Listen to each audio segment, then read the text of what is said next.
Hey there, Rancher. Welcome to the show. I psyched you guys out. No music this morning. Ha ha ha. Welcome. Hey, Rich. How's it going? Oh, it's going, man. I just, like I was telling you, man, I just stopped crying about 30 seconds ago. So just figured, hey, see if you're around and maybe we can talk some watches. Okay. Well, my wife just made me a nice coffee, so I'm enjoying a frothy coffee. And I'm going to have a cigarette here in a second. How are you? Your test came clear. You went to court. How's your day, sir? not too bad, but of course, they couldn't verify that the client was clear, so preliminary hearing didn't happen. Moved over objections. Oh, it was the same guy? No. Oh, a different person. Now apparently the gel is running rife. Oh no. Coronavirus. Oh no. So what is the topic, Rich? Pray tell. Just you whatever you want, man. I honestly I'm scatterbrained right now. Between my foot and my hip, I can't think. So if we start talking about watches, I'll start to drift into the topics at school. Okay. I got something I was thinking about this morning. For example, this morning people were telling me or sending me links to David SW, $27,000, the new Kermit. I was just wondering if, as a watch dealer, it's hard to make that first buy.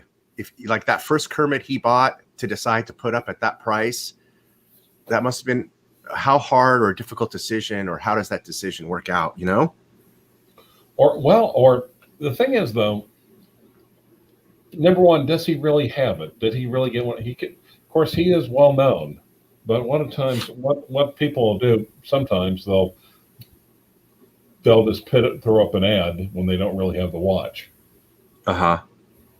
But I don't know if David SW specifically does that or not. I don't know if we've seen one of the new watches at anywhere else. That's the only site I've seen the new one at. But yeah, taking that first leap to pay somebody X amount of dollars and then deciding you're going to be part of the group that resells it at the higher price. I don't want to be the first one to do that. Well, it depends. If you're setting the trend, I mean, you're one of the curve. Now, if he got it for say $13,000, then of course you're going to want to sell it for $30,000 if they'll pay for it. You see, that's what I'm saying. I have no doubt those watches are being gotten by those grays. Look, we all know they undercut us. They all undercut us. So that true premium put on the watch, it's inflated by the gray dealers only. That's it. It has nothing to do with you and me as a flipper. You and I as normal people, regular people, we don't have watch connections. We don't. Oh, you think, Bud knows a couple of people that are buying his watches regularly, whatever. Okay, fine. But come on, man. He can't walk into a jewelry mart. He doesn't know. He ain't going to get deals with Roman Scharf on deals like that. Okay. And so for all of us, we're all regular Joe Schmoes. And there's nothing wrong with us taking a brand new Rolex that's hard to get, flipping it and making a couple of grand. Nobody's going to give us more. If that was only the case, Clivers, nobody's ever going to get more than a few grand for the watch, because we can't market it for $27,000. It's these gray dealer schmucks that are ruining the entire Rolex market for all of you guys. So quit blaming the flippers. Quit blaming the flippers, because they're not flippers. They're just normal folk like you, just trying to make a little bit of bread. It's the gray dealers who have all the connections, who have the way to get rid of the watch. They're the ones being totally greedy because they can sell that watch for a couple of grand more, but they're selling it for 10 grand more. There you go. Well, now keep in mind, though, also, if you want like Rolex Submariner, you could get you can contact the dog trainer and literally get a 2-line no date classic 16040140060M or a 16613 for pennies on the dollar compared to what the new models are going. So, Right. sometimes you want to check out the gay market. Right. And if you were smart enough to have bought RichBuddy's Submariner for $9,500 but didn't, now it's too late because he ain't selling it. But you see, there are deals that come about and go away. You have to be quick to get them. Right? A 36 millimeter Rolex Pie-Pan, 1975, a good deal for $7,000. Now, I presume he's talking about. I want to make sure there's not a Rolex 1975.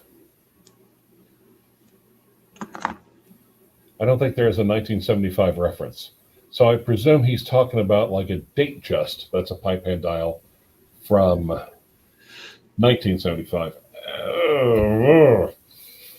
Oof. And that's almost new Rolex money. if you know the MS, I mean, if you know the AD, I'd say for that price, I would go for like a newer Datejust. Maybe you go for a pyramid dial. I think it's visually more interesting. I think it's a newer watch, a newer movement. It'll give you less trouble. Slightly more solid bracelet as well. We don't have a way to copy links. Wait, maybe I do. Hold on. Oh. Hold on, Waddy. I'll pull it up.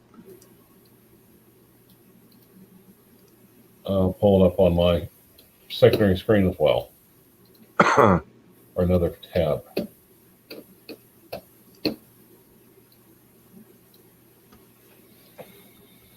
Oh, okay. Apparently that is a gold Datejust. So the only problem is here, it's on Chrono24. So my answer to you is going to be no. You don't want to buy it because it is on Chrono24 and you are going to pay 7.5% above that 7,000 price that's not displayed. So whatever Clyve says, I'm going to say no because you're going to pay 7.5% above that $7,000. So now it's in Clyve's hands. Okay, here's what happens. You go to the bottom of that. Here, I'll show him. So here's how you bypass Chrono24 so you don't give those scumbags your money because these guys are watch thieves. They're nothing but watch thieves. You're talking about the scumbags at Chrono24. At Chrono24. The scumbags at Chrono24. Those guys are worse than gray dealers who take advantage of the market. So here, look, once the market's set, it is what it is. You're a gray, you're going to buy, you're going to sell. But man, you gotta really be, let's be honest. You have to be honest. It doesn't take a rocket scientist to figure out who are the ones who are marking up the prices. It's the gray dealers and it's not the flippers. I'm telling you, I'm really adamant about this. Don't be mad at your friend or Bud or any of the guys that are flipping watches. Those guys should get medals. But also what happens though is you get a coveted watch. You're not going to get, you're not going to get $30,000 for a sermon. You're not. But what will happen is that you sell it to a friend or you sell it to a local reseller. You'll probably get maybe $2,000 or $3,000 for it, which is high. But the reseller will sell it to another reseller for $1,000 more than what he paid you. Mm-hmm. Or I don't want to be sexist, for what she paid you. Or if it's a lady boy, what she paid you. Mm. Unless it's a lady boy going the other direction, it would be he paid you. Anyway, and that reseller will sell it to another reseller who will add another $1,000 onto it. And eventually it ends up at David SW, who is top of the food chain, has the client base that will pay the, fist me up the rear end prices. And those are right. Now, well, let's be clear though that, yeah.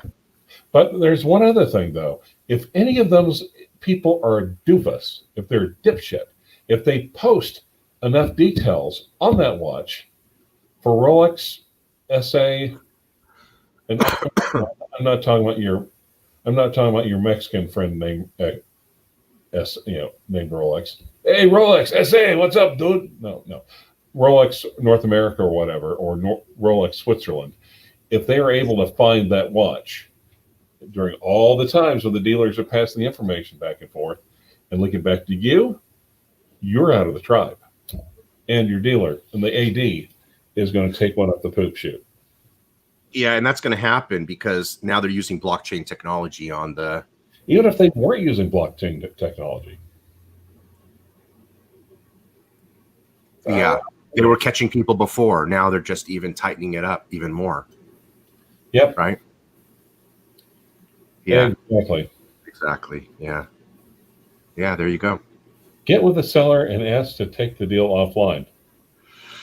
Oh, so here's what you do. So if you want to bypass Chrono24 so that they don't make the seller pay 7.5% and then make you as the buyer pay the new premium that they just added of 7.5%, and they want to make 15% off this watch.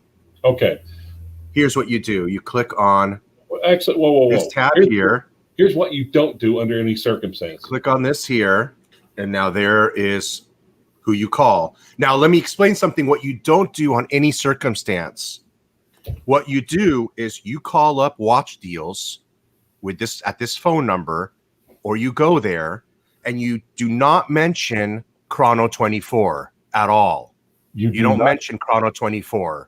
Don't, because if you mention Chrono24, they're going to want to sell it to you at the Chrono24 inflated price.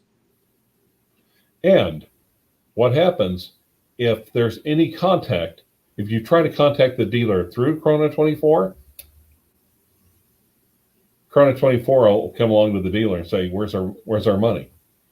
Want my money. Right. And then they're going to come after you and sue you for 7.5% after you already bought the watch. That's a fact. Jack. So, you know what? I think we'll expose this scam. Chrono24 kicked me off for the exact same thing. So they want to play games and they don't want to list me, then we'll expose them and just talk about their regular business practices, which is ripping people off, apparently. Suck it. Because look, I wouldn't have a problem. Here's the issue. Please listen to this, Clyve. Tell me as a lawyer. Tell me if I'm correct in this or not. No. I'm not going to give you with different jurisdictions. Hell no. I'm not going to. Yeah. Well, just look at. I have no issue with them charging 7.5% on both ends, as long as they don't try to control where you're selling the watch or how it's being done. If they have a good enough service and the service is worth 15% in combo, which I think there could be some value in the service because of one thing only: your watch is insured during the shipping process through Chrono24. Now, is that worth 15%? I don't know. But you know what?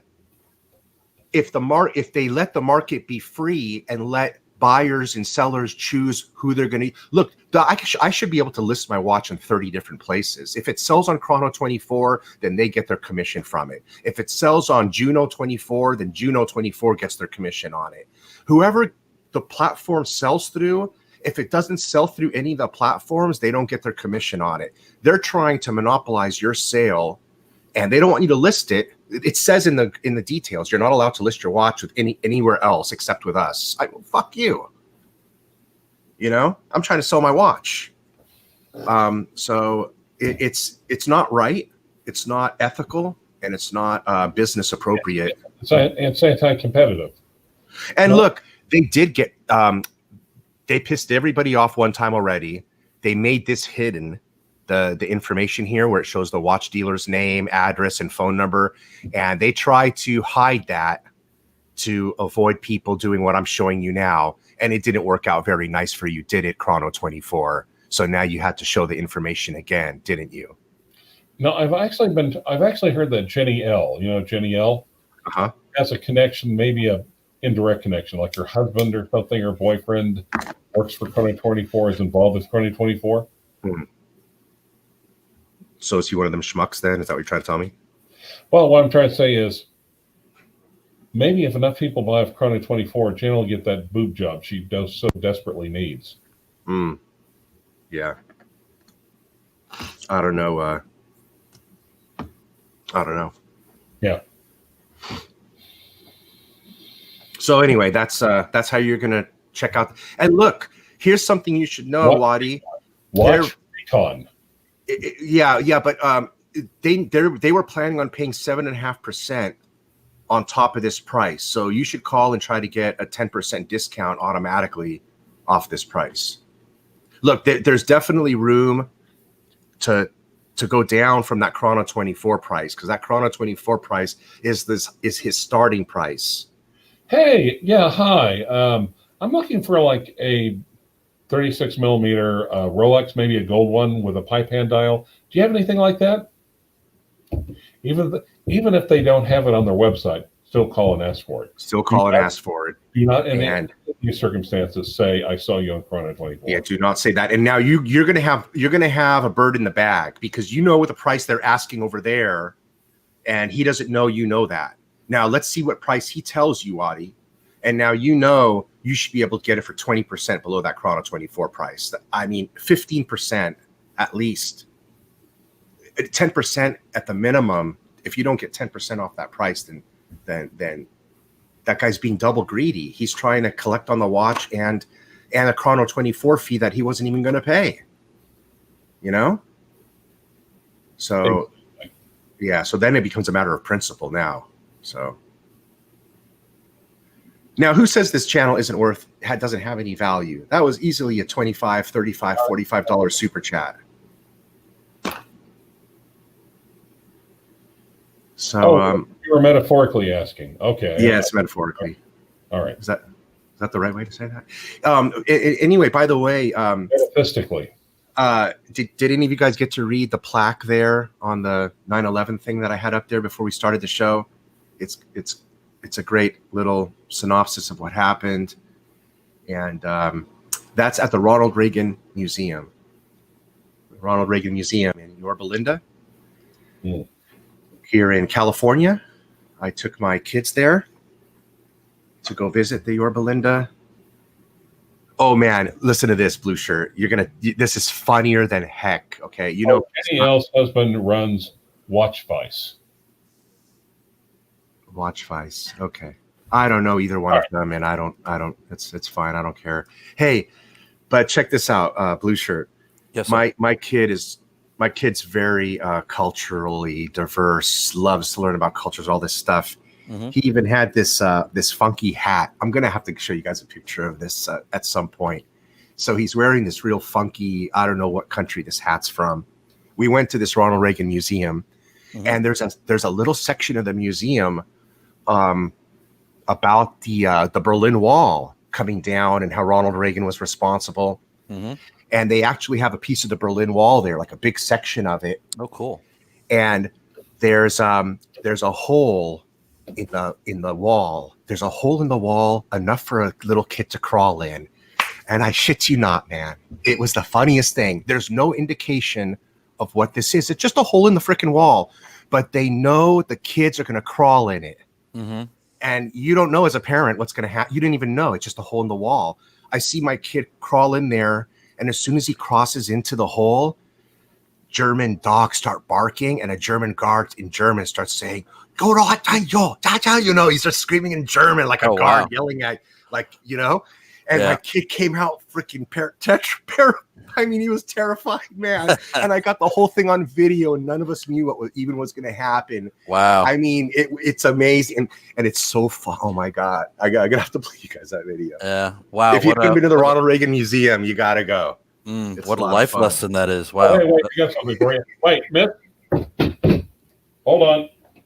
God damn it. And it's funny too, because he was wearing I don't even know if he was wearing a Jewish hat. You know, we're half Jewish. And so he was wearing a hat that looks like the Jewish hat. So it just added to the whole vibe of the whole thing. It was classic. It's going to be something he's going to laugh at all his life. How are you? I'm good, man. How are you? I'm doing okay. Good. Dude, now that I'm on here talking about watches, dude, I got to tell you, mind over matter. It's so true. It definitely is. Definitely is. I text Clivers this morning. I said, dude, I'm crying right now, and I need to talk about watches. And here we are, man. I feel a lot better already. Okay, good. Fuck. Yep. Oh, man. So 9/11, were you living in New York? Yeah. Oh, yeah. I was actually in between the first World Trade Center bombing and 9/11. I was actually working directly across the street in the Millennium Hilton, which is literally. I mean, I used to have my lunch in the courtyard between the two twin towers, and I was in and out of those buildings every day. Right before I had changed jobs, so I was working in Queens, and it's funny. My general manager and we had went down there to meet a client pretty much a month to the day before 9/11, and we were in those buildings. And then, when that hit, I was in my office in Queens and heard that there was a fire in one of the towers. So then we turned on the TV we had in the office. And how far is Queens? I mean, it's not that far. It's across the river from Manhattan. So we were like maybe, I don't know, 4 miles away. Oh, wow. It's that close. Oh. Yeah. I mean, you could definitely, when we stepped outside of my office after the towers went down, you could see, nothing but smoke coming from Lower Manhattan. We were like on the par across the river from where the Empire State Building is. So that's kind of like in the middle of Manhattan. Yeah. Trade Center's all the way down at the tip. We're actually right near LaGuardia Airport, which is in Queens. And for the first time, after everything shut down, there was no traffic, no planes flying overhead. Eventually, all you had there were two F-15s that were just circling Manhattan later on in the day. My buddy, he was in a rescue company for the FDNY. Actually, this is before he was at a rescue company, but he was at a Squad 252, and they responded and went down there. Thank God he was on vacation that day. So he missed out, but 6 members of his house were killed.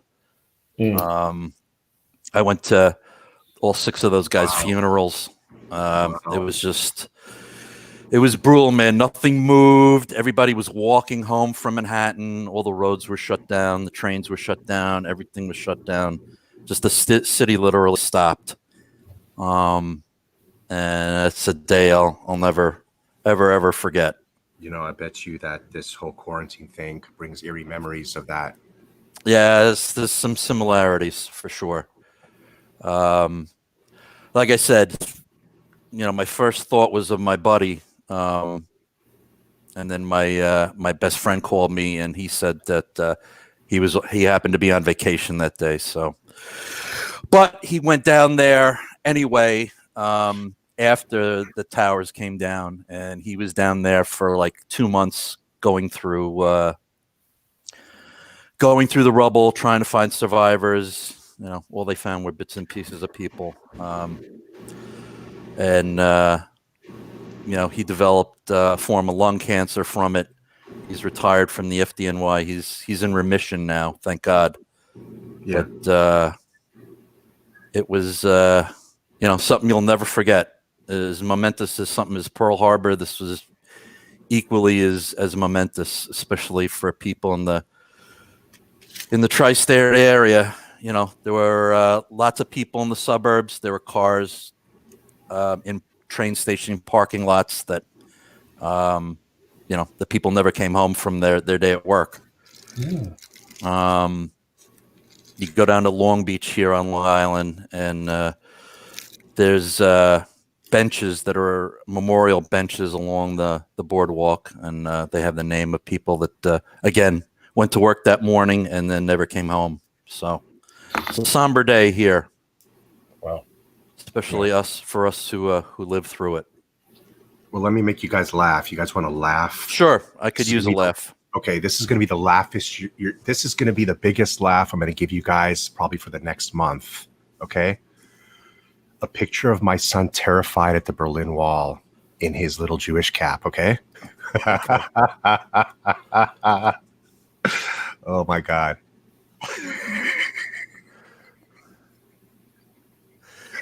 Yeah, that'll. Look at his face. The kid's petrified. Right. Because that was the last thing he expected when he stuck his head through that wall. But that's what would have happened. Yep. He stuck his head in there, and the dogs and the German guards started yelling at him. Dude, it scared the hell out of him. Yeah. Is that good? Or what, Clivers? Yeah, it's not bad.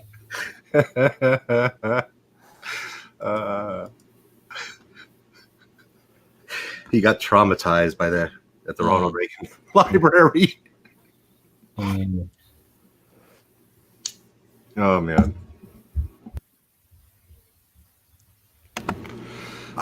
Who are the people that are going to pay these prices for these? Look, there's going to be a lot of these watches coming out. Aren't they going to be mass produced? Are we talking about Rolex? Yeah, the new Rolexes. Look, aren't they going to make these by the thousands? And yes, is everybody they are. $27,000 for them? And if you're going to go to, as much as we all love David SW, if you're going to pay 27 grand for a Sarmet, you're literally, you have some problems. Yeah. Look, I mean, I heard he's a fair guy and he's a great person to deal with. Correct. And I think even Bud's traded watches with him. And so, and Mark sold some watches to him, and Carlos has bought from him. I've seen a lot of his testimonials. Seems like a great place. And what are you going to do? It's like David Khalil talking about, I'm sorry, go ahead. No, I was just going to say, I mean, that's literally if you have to have it. Yeah. Right now. I guess so. And I guess there are people that have to have it right now. Yeah. Not me. And I mean, I got to agree somewhat though with David Khalil when he was having that debate with Thorpe about the prices. And when David Khalil says, look, if you bought a home for $400,000 and now it's doubled to $800,000 and that's the market value of the home, do you feel guilty for selling it for $800,000, or are you going to try to sell your home to your buddy for $700,000? That doesn't make sense. Market value is market value, and that was kind of hard to argue with that. Market value is market value because right now it's all speculation. Though the thing is, they can put it up and ask for that. It doesn't necessarily mean that they're selling for that. So, correct. Yeah, and yeah, they're still it's free market. I understand, but they're still fuckery. Absolutely. I mean, if you're one of those people that are willing to pay $27,000. Because money, whatever, money comes like oil, water, or whatever. Cool, man. More power to you. But I just wonder, you're paying more for that than a Daytona? Is it really, in your mind, prettier and better than a Daytona? Yeah. At least you can tell the time on a sermon. Right. Yeah. You're talking to two guys who aren't, huge Daytona fans. Because I just, with few exceptions, I'm with Clyde. I can, on most of the Daytonas, I can't read the time on it. I respect them for what they are, and they're beautiful watches. But some of them, man, it's really hard to tell the time on them. Yeah. Right. So I'm more of a sub guy than a Daytona guy.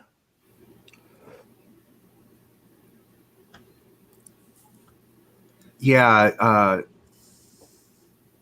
that's right, Wesley.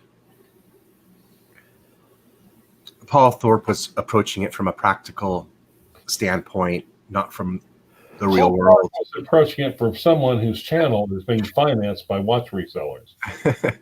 Let's be honest. Excellent point. Excellent point.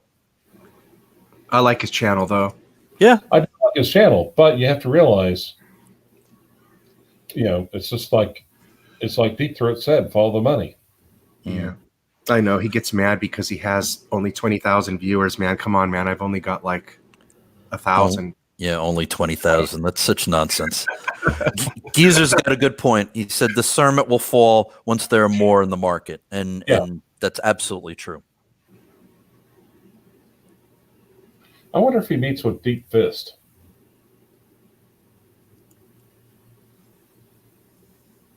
Whenever I say I prefer vintage Dan over a modern watch because of the looks, everybody always tells me, but the bracelet, Rich, you'll never like the bracelet. I don't know. I've never tried an old bracelet. Oh, here's what you do. What you do is you get yourself a reproduction bracelet and keep the original in the safe. That way it's solid. It's solid. If just don't get a reproduction one that has Rolex markings on it, because that's a douche move. Correct. 100%. Yeah. Yeah, Geezer, I know the same thing happened, he says, with the ceramic Daytona and the Pepsi when they were released. But at least those are, I don't know, GMT and chronographs and, I mean, hyped up really for the bezels, special bezels and things like this. The sub is just a sub. It's just a sub. Hey, I'm not going to complain. I'm not in the market for a sub, and it helped the value of my old subs. So it is what it is. Yep. Correct. But it does. Hold on for one second. Hello? The problem with a gold scenario that makes the skill on from Mark Goldberg. Oh, hey, Mom, I'm kind of talking to RichBuddy on the live stream. You want to join us?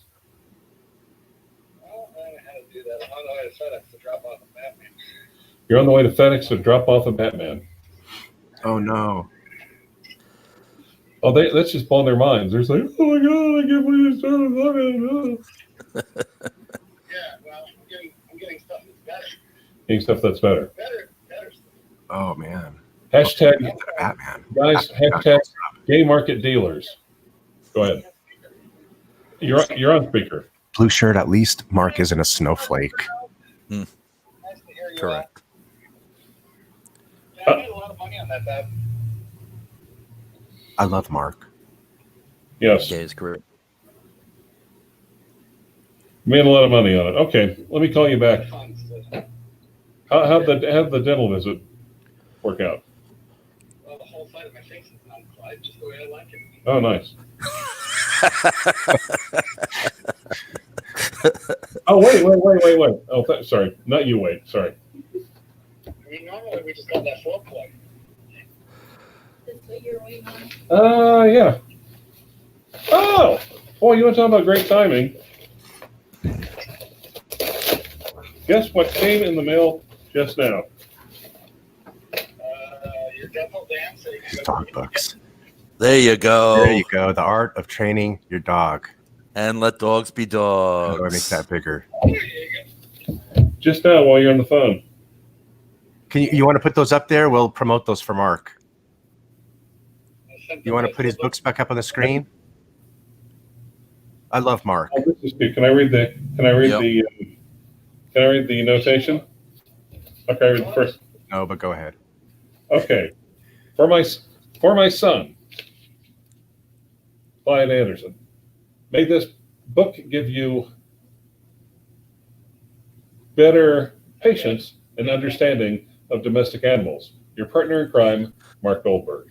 Nice. Very nice. And from the art of training your dog. To my dear friend, Clyde Anderson, may you find this book useful in your Minotaur training efforts, which to date have produced minimal results. Hugs and kisses, Mark Goldberg. Very nice. Well done, Mark. With minimal, I was being kind with that word minimal. Minimal results. I think negative is Yeah. worse. Potential maybe less are. All right, Mother. Well, let me join the live stream and I will call you back, okay? Enjoy. Enjoy. Thanks, Mom. That was nice. You see, actually, some of us, we actually do talk to each other all the time. It's only $28 on Amazon. That's a great deal. There you go. Yep. There you go. So he has 2 books now. The second one's come out already? Yep. Well, yeah. There it is. All right. Cool. Man, what a successful author. That's great. Oh, and they're already asking him to work on the 3rd. Nice. That's great. How fun. Exactly. It's a lot of work, though. So, I mean, a 3rd book. Now, what kind of material do you come up with at this point? That's got to be hard. Probably shit about training dogs, if I had to guess. Yeah, but wouldn't you thought of that? You would have tried to think of all that in your first book, and then whatever was left off. Well, that's the sign of a good author. You give just enough information in one book, and then for the second book, you throw a little bit more information in, and you parcel it out. Right. Of course, you know what I just thought of just now? No, What's that? I don't have any dogs. But you do have a Minotaur. Well, that's true, but dogs are intelligent animals. Minotaurs are lazy and self-entitled. Yep. Now, Much more actually, difficult to train. Well, you got a couple of gifts to give to somebody who does have a dog now. You know, have any family members that have a dog that you can give that to? Possibly. I could. Yeah, but those are inscribed. You're gonna want to keep those. Those are special. Hotsy has, or Garbage Fire has a great big dog, but I'm not interested in her great big dog. I'm more interested in her tiny little. Never mind. Anyway, Let Dogs Be. The Art of Training Your Minotaur by Mark Goldberg. Thanks, Mark. Oh, so yeah. So today is, first it's kind of got welcomed back in. The judge is saying, glad you tested negative. So good. Thank God. Yeah. Dan Tellerman said those are gifts. Right. I saw thumbs down go as soon as you said that, so she might be watching. I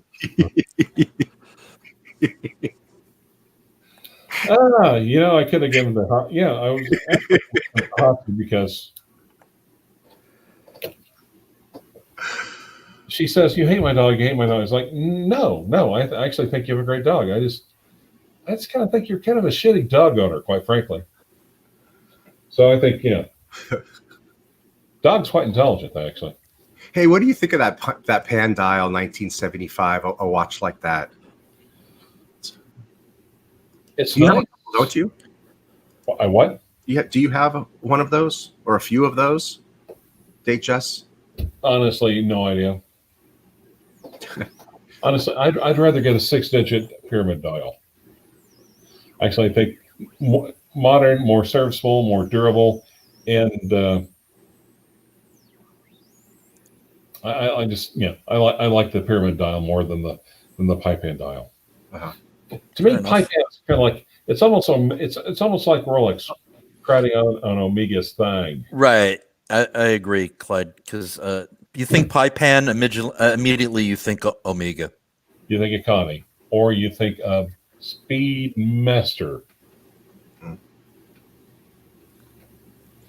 Now, Rich, your Speedmaster is a pipe hand, right? Is it does it have to have a certain number of segments to be pipe hand, or just in general it is? It's like your 321 exactly. Okay. So is that considered? Yeah. Well, you can tell because around the numbers, it sinks in. It's lower. The bottom part, the outside part of the dial, you can tell there's definitely a step from the lower part to the middle part. The middle part's higher. Yeah.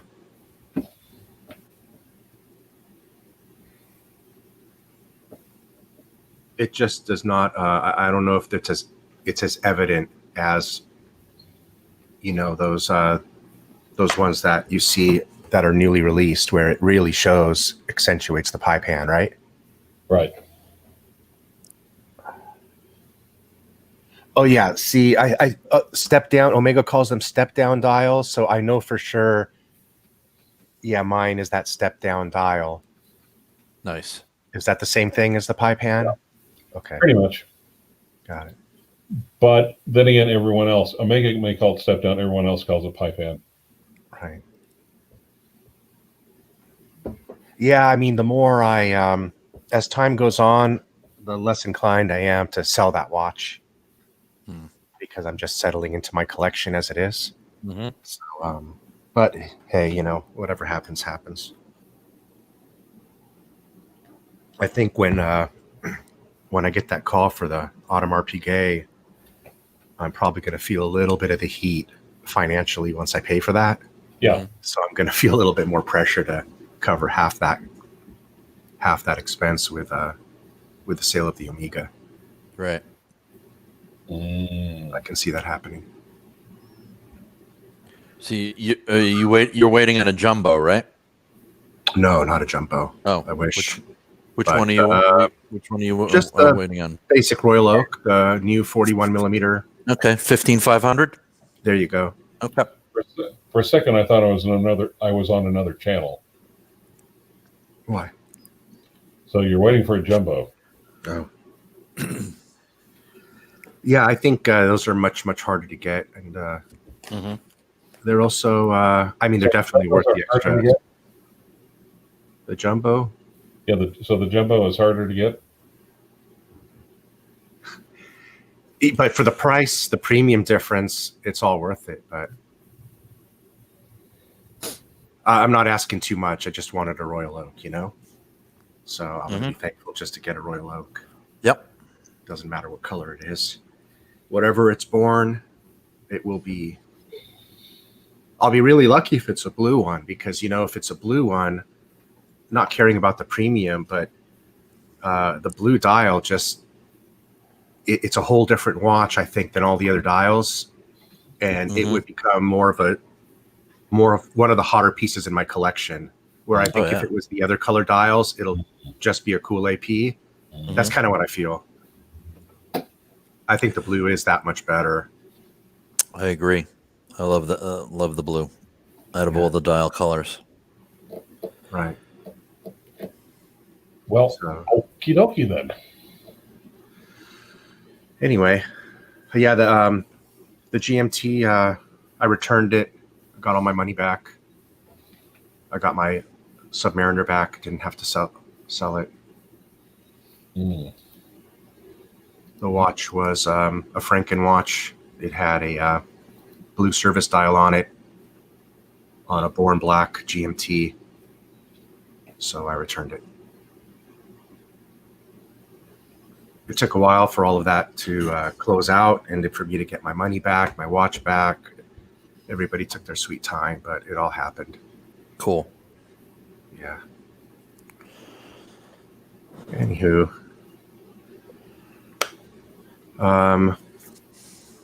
What do you think? You guys want to wrap it up? Sure. Or is there anything else you want to talk about? Wrap it up. 45 minutes. Yeah, it's a nice time. I have to figure out what I'm going to do for lunch as well. Okay. Yeah, I got to go wrap my foot up. This feels like it's going to explode. So I'll see you guys later, and thank you everybody for joining. And you guys have a great rest of your day. Maybe I'll see you guys on the Archie show. Sounds good. All right. Later, Thanks everybody fellas. for joining and watching. Talk to you later. Bye-bye. Da da da da.